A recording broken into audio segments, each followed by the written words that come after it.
ही कुछ अलग ही जैसे लड़का है गुजार जाते हैं और लड़के हैं गुजार जाते हैं।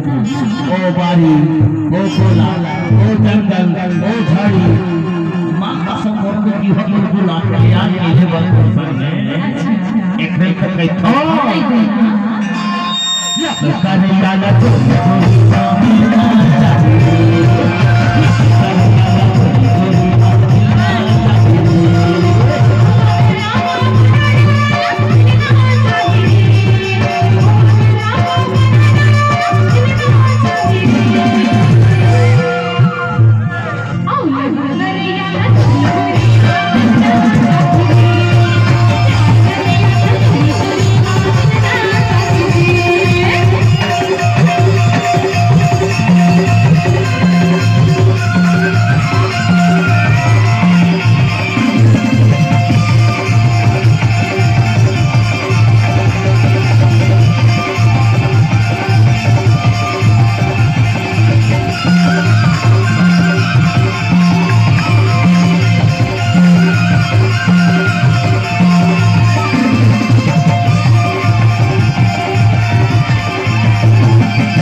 सुनना और कहो छोड़ देंगे तार।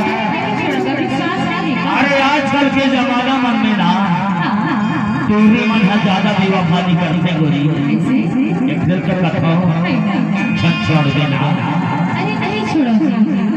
सुनना अरे कहो कहना मोला छोड़ देगे ना, मोला छोड़ देगे ना, छोड़ देगे ना और कहो छोड़ देगे ना तब माँ कसम के शरीर में दीवार में ठोक दे खजवान रह जावे। एक देख कर कथो ए बरी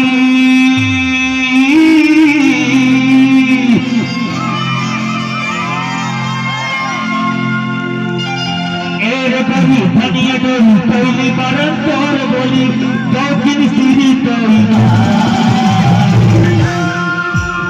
अरे का